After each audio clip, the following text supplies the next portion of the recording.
On today's Locked On Jayhawks, deep diving into Grant Nelson, the big man from the Summit League who just withdrew from the NBA draft. Could KU still be in on him? We'll discuss on today's edition of the show. You are Locked On Jayhawks, your daily podcast on the Kansas Jayhawks, part of the Locked On Podcast Network, your team every day.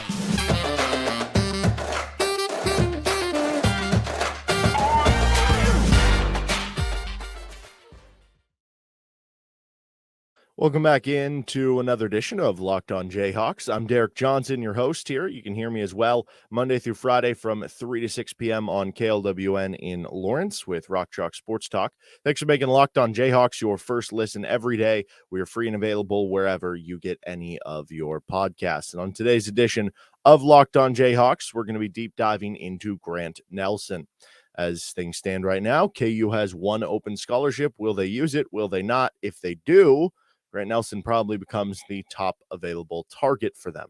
First, though, this episode of Locked On Jayhawks is brought to you by FanDuel Sportsbook, the official sportsbook of Locked On. Make every moment more. Visit FanDuel.com/LockedOn to get started today. So where things are at right now, Grant Nelson had a really good season at North Dakota State last year. He actually played against KU. Didn't have his best game, but wasn't horrible either or anything.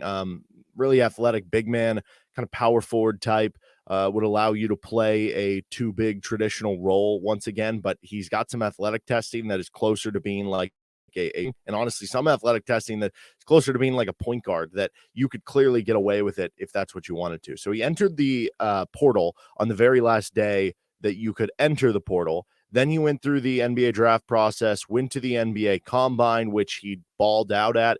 He measured 6'10" with a 7-foot wingspan, had a 32-inch max vertical and a 35.5-inch running vertical. Like both those numbers are in line with or better than what Jalen Wilson did. And Jalen Wilson is like 4 inches shorter than Grant Nelson. That height was measured without shoes for Grant Nelson. But most impressively with Nelson, he had a week's best 9.99 second lane agility test. He beat point guards. That 9.99 seconds in the lane agility, that was among all positions. That wasn't just his position. That was among all positions. So again, if you bring him in, you're not becoming this plodding, lumbering team with two bigs. He's quicker than, Jalen Wilson was at the four for you last year, right? Like he's quicker than a lot of other four-men nationally. And you see some of the highlights, like there's some against Arkansas where he's just putting a guy on skates. The athleticism would not be a concern one bit. So then he goes through the combine, and I kind of thought with that performance, like maybe that would lean toward him staying in the draft. But going into the combine, he was not somebody as seen as being like a guaranteed second-round pick. I think I saw one site that had him ranked in the mid-50s, but some of the other sites had him ranked in like the 70s or maybe even like in the 80s. So it was going to be an uphill climb to get up there and get to a point where you're looking for a guarantee to get drafted. So he ended up yesterday deciding that he was going to withdraw. Today is actually the day that all the college players have their last call to withdraw from the draft or stay in. And he decided to pull out from the draft, which officially means he's in the transfer portal. So he'll either transfer somewhere or go back to North Dakota State. Now, where is the level of KU interest? I believe the agency that he is repped by or is going through the process with the draft for is a similar agency to what a lot of other KU players have used or are using. And so maybe there was some dot connecting about, there's easy back channeling to be had and ways that you can get in contact. And there's a lot that would make sense here. We know that Bill Self did have an affinity in his early days at KU and prior to that at other schools as well, though that was also partially the timing of college basketball as a whole of playing too big basketball. And this would be your best opportunity to get back to it because your second big in Grant Nelson runs like a wing. So you would be able to kind of do it in that sense. And so there was some reported KU interest, and that was like from some tweet that got sent out. I forget if it was like a local, I think it was like a local paper or something like that. But that was before Kansas officially landed Hunter Dickinson. Was there interest in the standpoint of like, there was like very small interest? Was there interest in the standpoint of they were interested in getting him if Hunter Dickinson didn't pick KU, and that even though he is more of a 4, they were like, well, we could use him as our 5 and kind of play differently there? Was he seen as a backup option, essentially, to Hunter Dickinson, or is he seen as somebody who can play next to him? And then how did Kevin McCullar returning impact things, right? If Kevin McCullar decided to stay in the NBA draft, maybe they'd be going full go at Grant Nelson right now to be kind of that last player to bring in. But now that Kevin McCullar comes back and you have Hunter Dickinson, are they basically like, well, no need in upsetting anybody else? Because if we bring him in, does it upset KJ Adams? Right at that point, is Grant Nelson starting next to Hunter Dickinson and KJ Adams coming off the bench? And if Grant Nelson's playing, I don't know, 26 minutes per game and Hunter Dickinson's playing 32 minutes per game, now you only have 22 minutes per game to divvy out at the 4 and 5 positions. Maybe all of it goes to KJ Adams, but if any of those minutes go to Marcus Adams or Parker Brown, KJ Adams is now playing 18 minutes, 15 minutes per game, right? And that's not something you want to do. Now, maybe you could get away with it. Maybe Hunter Dickinson goes down to 30 minutes per game and, with Grant Nelson, he's playing 24 minutes per game. And now you have still 24 minutes to give to KJ Adams, which are starter level minutes. And here's another couple minutes, whatever, to Marcus Adams or Parker Brown or whatever. So there's ways that you could get around it. And also there's been some talk about that maybe all of his credits aren't going to transfer right away and that he might not be eligible for the first semester. I don't know if there's any truth to that or if that's just kind of a rumor going around, but honestly, that to me would make it more appealing for KU to go after him, because then at that point in time, you have less to worry about upsetting someone. You bring in Grant Nelson and it's like, oh, well, for the first however many games that is, 12 to 15 games of the season before it officially becomes the end of the first semester, Grant Nelson's not even factoring in the rotation. And there's a bunch of minutes to go around to KJ Adams and some of these other players where they can be like, yeah, we have an opportunity to prove ourselves. And if we get to the point where Grant Nelson's eligible and, I don't have a role in the rotation now, I only have myself to blame because I couldn't carve out a bigger role before he was here. And that to me would make a lot of sense and allow for more minutes played early in the season when you could develop maybe some of these younger guys and have KJ be a continued starter. And then you'd get to the point where Grant Nelson joins midway through the year. And if it's not working with KJ at the 4 because he can't shoot, then okay, here comes Grant Nelson. If it is working with KJ at the 4 and he figures it out, then you can be like, Grant, now you're coming off the bench and you have a perfect excuse to do it because he missed the first dozen to 15 games of the season. So I think to me that makes it even better for you hypothetically to bring him on. That said, I think it was Jayhawks Slant yesterday who sent out a tweet saying basically it's their understanding at this point in time that the KU is not going to be adding anybody else. And that makes sense too. You have 11 scholarship players. You can eat off 2 of your reduced scholarships in 1 year. Then basically that would allow you to, maybe you could go up to 12 scholarship players next year. And then the following year, you would go up to your full 13 and you would be able to eat 2 in 1 year. It's an interesting discussion because I think that would be helpful. And in theory, you should have your full rotation at this point. Between the 3 kind of combo guards or point guards you have with Nick Timberlake, with KJ Adams, with Hunter Dickinson, with Kevin McCullar, that's your strong 7 that you're going to rely on. And then you have maybe a game where you do go to Parker Brown or where you go to Marcus Adams, that you feel like the rotation is pretty locked in for what you're going to be looking at. And so I think from that standpoint, there's no need to bring anybody in and you can help accomplish, say you have another scholarship player in future years, that's fine.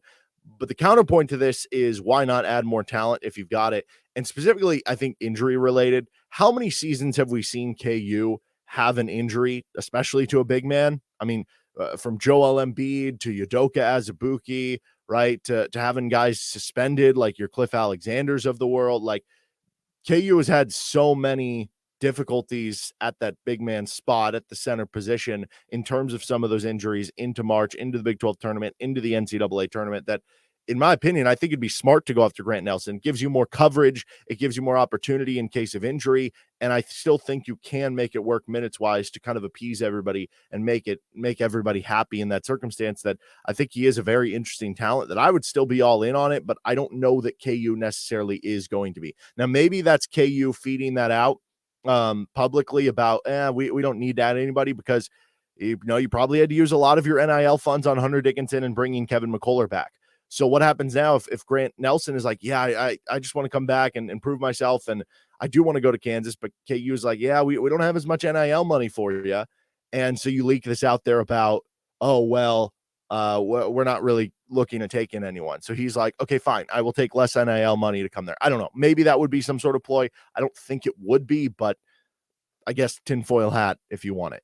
Okay, let's finish. Let's get on to Grant Nelson's strengths and weaknesses on his scouting report. First, though, this episode of Locked On Jayhawks is brought to you by FanDuel. Make a fast break to FanDuel during the NBA playoffs because right now, new customers can get a no-sweat first bet up to $2,500.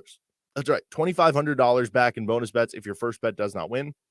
You can go to FanDuel and check out some of their great boosts. They're putting boosts up every day, whether it's baseball, basketball.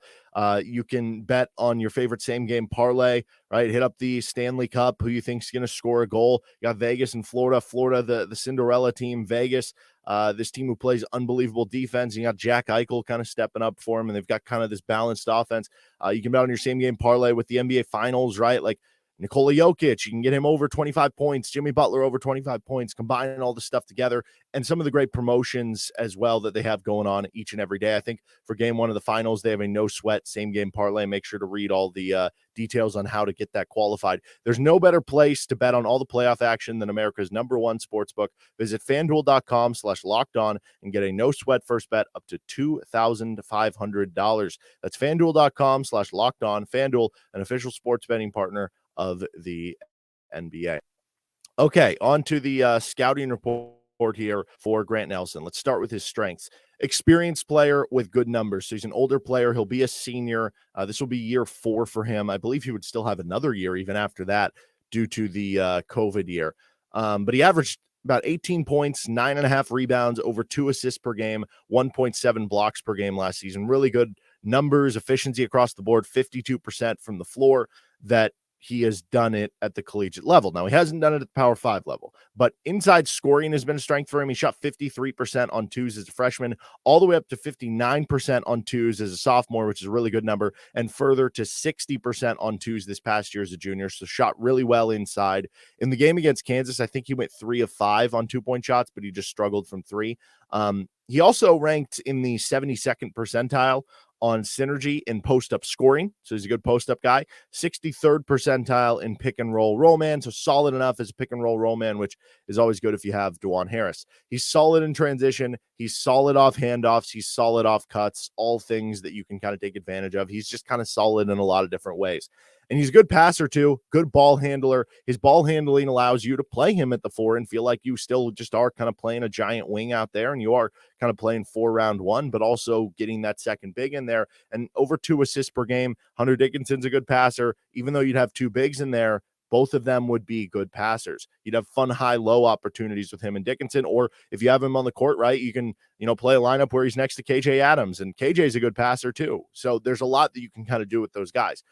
He's a good rebounder. In conference games, he was #1 in the Summit League in defensive rebounding. He was #9 in the offensive glass. Again, 9.5 rebounds per game. Yes, you'd be going up in competition, but the athleticism and the height and everything speaks to that he should still be a good rebounder. Rebounding tends to be one thing that translates no matter what league you're in. Sometimes the shooting can be different, like shooting over length and different size and stuff. Rebounding tends to translate pretty well, but he was good on converting on offensive rebounds too. 77th percentile in offensive putback scoring. You can play him at the 4. You can play him at the 5 offensively. He was actually used to playing with another big last year with Andrew Morgan, who was 6'10", 245 pounds. So he knows how to play kind of with that. And he also gives you coverage for having another player who can play the 5 next season, but also someone who can play next to Hunter Dickinson, next to KJ Adams, next to Parker Brown. He would give you more coverage at the 4. He would give you more coverage at the 5. And in case of an injury, in case of foul trouble, that's never a bad thing to have, especially if you have national title hopes. Last thing you want is those hopes to go down the drain. Now, in theory, if your best player gets injured, probably doesn't really matter, but this would give you a little bit more coverage there. And I think another strength, like I said, 2 years left, potentially. That's always a nice kicker too, that you could have a second year. Go back to the hypothetical where I said, let's say he's not eligible right off the bat and he's not eligible till semester 2. You could have him come off the bench when he comes back, still play 20, 22 minutes per game, And then all of a sudden, let's say Hunter Dickinson goes at the end of the year. Now you have KJ Adams and Grant Nelson as your starting five for the following season. You feel like you're still set headed into that next year. So that's kind of cool also. One thing I'm not sure of, I didn't put it in the strengths or weaknesses, is the shooting. You look at it last year, 27% last season. That would not classify as a strength, clearly. Over 3 tries per game, though. So he was shooting it at a pretty high volume for what a big man would shoot it at. But the year prior, he was at 32% on 3 tries per game, which would be around average. Year before that, he was at 35.6% on 3 on lesser volume at 1.7 tries per game. So he was shooting just more of the open ones as opposed to maybe last year shooting more in general. And if you bring him into KU at that point, I would imagine it'd be closer to the 2 threes per game. You would imagine that the efficiency would go up to maybe in the low 30s. But for his career, about 30.7% from 3 on 2.6 attempts per game. Again, if he's only taken 2 at Kansas because he's only focused on the better ones, or he's not the main option, which he wouldn't be at Kansas like he is in North Dakota State, teams aren't keen in as him as much, and he's going to get more open threes as part of that, and maybe that can go up to 33, 34%, kind of like his freshman year when he shot about 36%. Solid enough free throw shooter too, over 70% all 3 years. So I didn't want to put that in the strengths or the weakness column. On to the weakness column, though. And I guess I should probably also add into strengths. I mentioned the athleticism. Very good athlete, especially for his size with those combine drills. Again, the fastest lane agility of any position who competed in the lane agility at the combine, like faster than point guards who competed in it. Okay, weaknesses, though. Jump up in competition. You heard Norm Roberts before the game when they played them earlier this year, because Norm was coaching that game. He called him a pro-level big man before the game. But then he went just 3 of 10 against a KU team that didn't really have a true center starting or ready to roll by that game. On the flip side, though, Norm knows more than I do. And one game prior, he had 17 points on 5 of 9 shooting against Arkansas. He also shot well on 2s against Kansas. So it wasn't a thing of like, oh, he just couldn't shoot against size, which again, KU didn't really, I guess Ernest played more in that game, but I don't think it's something to worry about. Overall, against top 100 KenPom teams the last 3 seasons, he shot just 5 of 34 from 3. That is very ouch. But also in those games, he shot 55% on 2s this season alone. So he didn't really struggle from 2, just did from 3. But here's the top 100 opponents that they played this year, because this will show a little bit of inconsistencies. 17 points against Arkansas. Obviously, really impressive performance. 11 points against Kansas. Then he had just 4 points against Indiana State, but he did get hurt. He still played 16 minutes, though. So, that wasn't a ton of production in the 16 minutes. New Mexico played 20 minutes, only had 3 points. Oral Roberts played him 3 times. One game he had 21 points. Another game he had 24 points. And then another game he had 9 points. So kind of some inconsistencies there with what you got. North Dakota State was just 220th in the country on KenPom. So again, going back to the jump up in competition, this was not a great team. The Summit League was ranked 24th among all the conferences in college basketball. So you do have to worry about that jump up in competition. And then the other question here is that 2 big basketball. If you're playing Nelson at the 4, if you're playing Dickinson at the 5, what does that mean for your defense? I mentioned how Nelson has good athleticism that would make me not be overly worried about it. But also he ranked in just the 30th percentile on synergy in defense. He did rank 62nd percentile in post-up defense, but just 8th percentile in pick and roll man defense. For what it's worth, he was really good in very limited sample size in isolation defense. But if you have 2 guys who have struggled at times in pick and roll defense with Grant Nelson and Hunter Dickinson, are you just going to get picked apart there? That becomes a question. To be fair, we've also seen, some recent good teams. Like, it feels like we're at a day and age where it's all about pace and space, and it kind of is with the 3-point shooting. There still have been a lot of teams, more than you would think, who have been these elite teams who, if you can get them, you use them. Think about Gonzaga. A lot of the years they've used 2 big men. Think about Arizona. They've been using 2 big men here.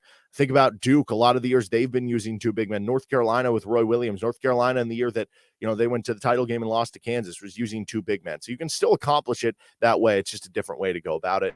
And I'll finish things off here. This is a little blurb from The Athletic talking about his scouting report as part of his transfer profile. He's a Swiss Army knife that fits in just about any system. He's got the size to play center, but is more of a playmaking four. His shooting is the one area where he could really help his stock by returning, and that's been the focus of his pre-draft preparation. He does most of his damage inside 15 feet. He handles the ball really well for his size and has a nice hook shot on the move and is really good with long finishes at the basket. He shot 67% at the rim, according to Synergy. While he had some huge scoring games, one Summit League coach told The Athletic he doesn't think he's an alpha male. That coach predicted on a top 20 team, Nelson would average 8 to 10 points, but help them win a lot of games. We see him more in the 12 to 15 point per game range. North Dakota State used him a lot in pick and pop.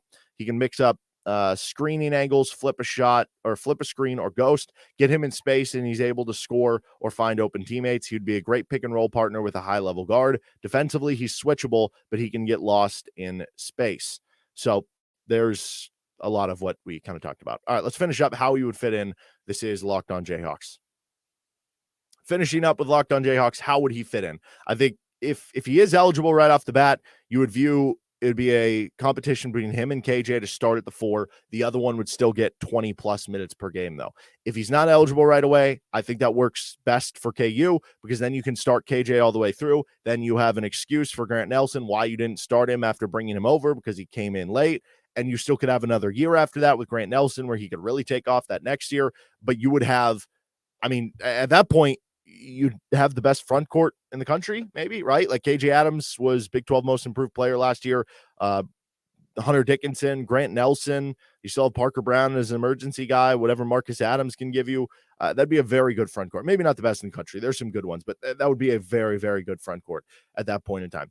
I think you could make it work. Like, let's say KJ Adams is your starter and he plays 25 minutes per game. But if he's playing, well, let's say here, Hunter Dickinson gives you 32 minutes. KJ gives you the other 8 as the backup center. Now KJ plays 18 minutes per game at the 4. That gets KJ to 26 minutes per game. That still leaves you with 22 minutes at the 4 that you can give Grant Nelson, right? And if he's coming off the bench, maybe that's fine. Maybe you could even chisel off a minute or two there of KJ and add that minute or two to Nelson. So both guys are at like 24 minutes per game. I think that is a doable thing that you could have happen. How does that affect the progression of like a Marcus Adams? I don't know. Maybe you could play Marcus Adams even some at the 3 because you don't really have any other small forwards. You can make this work. It would certainly tighten up the rotation. You would have to worry about, does it affect this or that? But I think you can easily have that conversation, especially if he's not eligible right away, to KJ that, hey, don't worry about this guy coming in. You're still going to be the starter right off the bat. It's not going to affect anything. Just gives us more depth, just covers us more in case of injury, gives us another potential star player to build around in the future too, because of the second year. I think this would be an absolutely massive get. I would say verdict for me would be take him and worry about the rest later, figure it out later, because I do think there's enough ways that you could make it work, and I do think it covers you. At the same point in time, if I'm predicting what's going to happen, it doesn't seem like KU is going all in for it. And maybe he'll end up somewhere else. So we'll wait and see what happens there. All right, we'll get to another episode coming up tomorrow. This has been Locked On Jayhawks. You can find us wherever you get any of your podcasts. You can find us, like, and subscribe to us on YouTube as well. Have a good one. See you next time.